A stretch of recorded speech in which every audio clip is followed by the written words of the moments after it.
algebraic factorization and simplification. Okay, so in other words, we can factorize all of these. Now, you may not be able to see how. What's a sort of expanded way to write 2 to the n plus 1?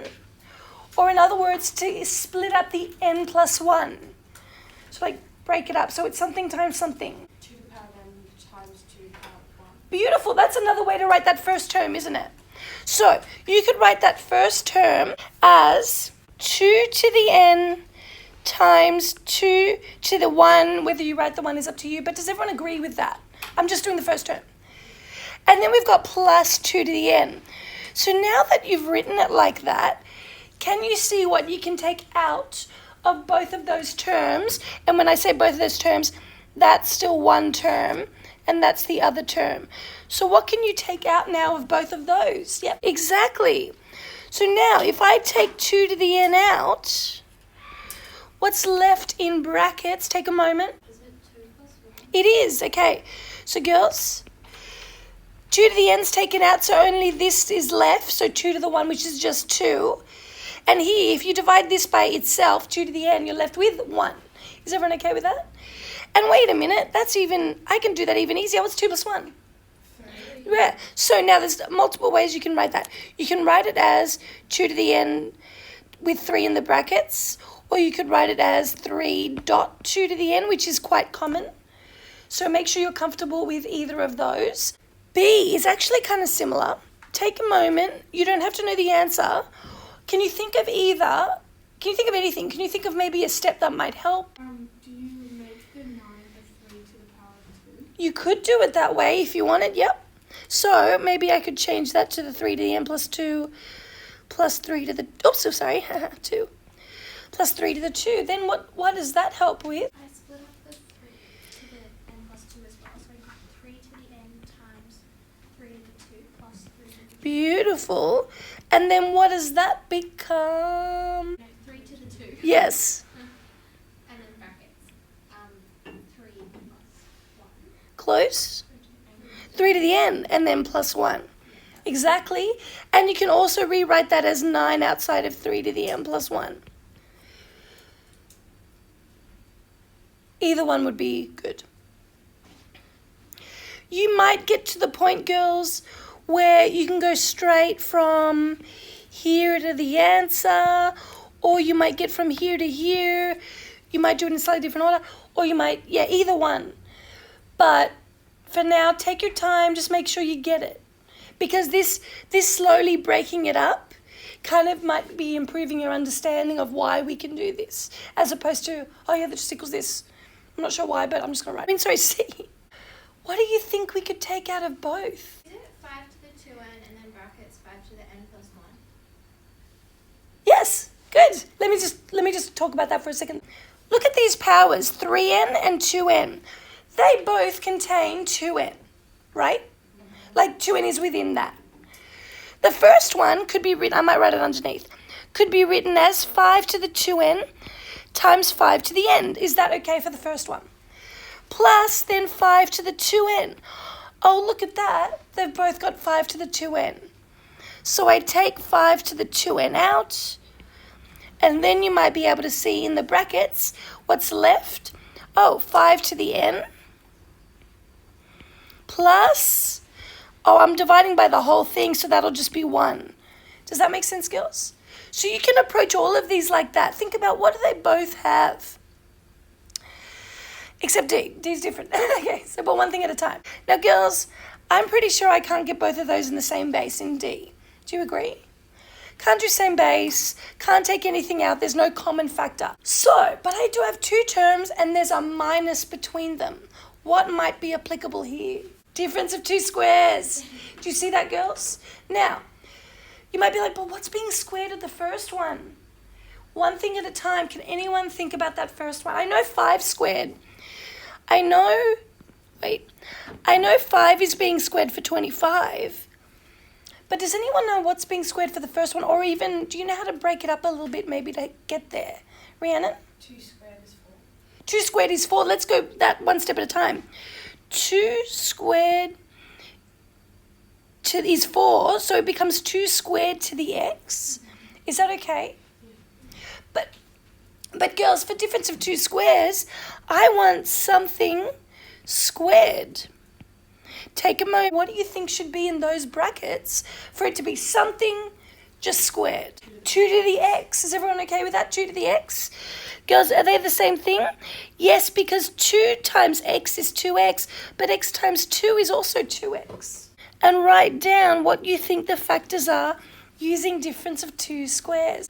2 to the x minus 5 in one of the brackets, and 2 to the x plus 5. Beautiful. Is everyone okay? Well, the next one I think was going to be similar, isn't it? What is being squared at 9 to the x? So 3 to the x squared is 9 to the x. But if you're not comfortable jumping to that, let's go a bit slower.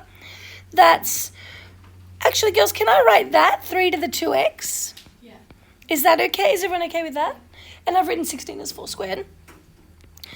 So that is 3 to the x squared minus 4 squared. And so take a moment, write down your answer as a factorized, 2 things factor times each other. 3 to the x minus 4 in the first bracket, and then 3 to the x Plus 4. Beautiful. Excellent. Is everyone okay?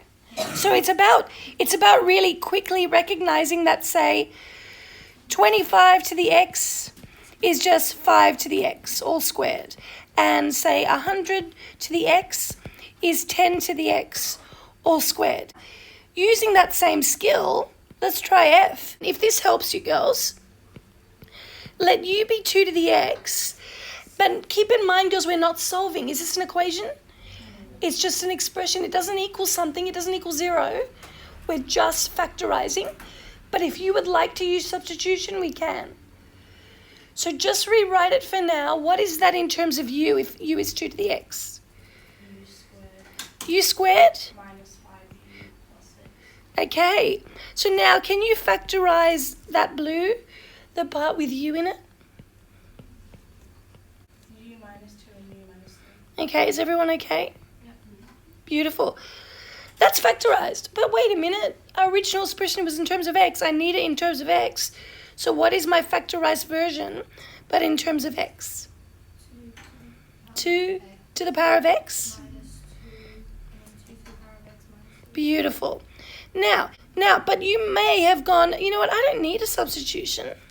Oh, that's just 2 to the x squared minus 5 times 2 to the x plus 6. Oh, so that's just pretending that's a big X or something. We could do factors. My numbers are minus 2 and minus 3. Oh, and what's my term? Just 2 to the X. You may have been able to do it that way, if that works for you. But if it doesn't, girls, feel free to use that substitution that we did. Lead G, it's very similar. 5 to the power of x plus 3, 5 to the power of x plus 3. Girls, what do you think? Is she right? Yeah. And could I have written that as 5 to the x plus 3 all squared? Yep, exactly. Both are correct. So did you do let? Yeah, let p equal Okay, P. x, and then To P. p squared plus 6p plus 9, and then I pairs that bit, and then I got p. So it equals that. P plus 3 all squared. Oh, wait a minute. P is 5 to the x. Yeah, beautiful. You do what you need to do, okay? I'd rather you take a couple extra lines and get it right and know what you're doing than try to hurry it and get it wrong. 10 to the n over 5 to the n. 2 times 5 all to the n. Are they equal, girls? Is that okay? But I'm still not comfortable with simplifying it yet. How could you rewrite that numerator without the brackets? 2 to the n times 5 to the n over. Okay, what can I do now? Yeah, because 5 to the n is a factor of the top and the bottom, right? It's if it was plus in the middle, I couldn't do it. Cancel, and what's my answer? Just 2 to the n. How nice is that? We won't be able to cancel things out that much for B, but can you think of something we can do? Rewrite 6 and 8 so that they have a common factor. 2 times 4 on the bottom, and 2 times 3 on the top. So it becomes 2 times 3 all to the n. and then 2 times 4 all to the n. What would you write next? 2 to the n times 3 to the n over 2 to the n times 4 to the n. Yep. Now it. Cancel out the 2. Yep. You're left with 3 over n, 4 n. Okay. Now some people sounds like they were happy to do this. As long as you understand that we're actually cancelling out 2 to the n and 2 to the n. But up to you. So as long as you get 3 to the n and 4 to the n at the end, that's good. And girls, can I simplify that further? No. Good, as you said, no. Obviously, we can't cancel out the n's because they're powers. They're not factors. And also 3 and 4 have no common factors. So we're good. What indice law are you using? What one can we do that it becomes 10 over 5 to the n? That's the fraction to a power. So you're actually right about that. So yes, you could do it that way as well. I can't. Look, it's fine. So here, you could do it as 6 on 8 to the n, but just make sure you use your calculator to simplify it. Then it'll be 3 on 4 to the n, but then that's not the most simplified version. I would say go the next step to that to finish it off. And let's all think about C for a second. So we get 2 to the n plus, what can 6 be rewritten as? Are you comfortable going straight to there? That's like this part when we did it from here. And on the bottom we have 2 to the n. So on the top, factorize the 2 to the n out. What do we get in brackets? Beautiful, all over. Beautiful. Is everyone okay? And now what can we cancel out, girls? Try say it better. 2 to the n, because there's no 2 in there. And so that equals just... Beautiful. So girls, back here, we could have done 2 to the n, 2 to the n, 2 to the n like that. But you needed to make sure you replace this with a 1. D. So you take 3m out of the numerator, so 3m bracket 3 to the 1 minus 1. Then I haven't written down the denominator. Cancel 3m, 3 to the m, yep. and then so it's 1 minus, Oops. 3 minus 1, which is Yeah, oh, sorry. Equals 3 minus 1, which is 2e. It will be 2 to the power of n brackets 2 to the power of 3 plus 1. Everyone take a moment. Everyone okay? Well, you're getting even better at the factorizing. 2 to the 3 plus 1 is 9. Yes. So it's 2m times 9 over 9, and then you just cancel. Cancel, and it becomes beautiful. Just 2 to the m.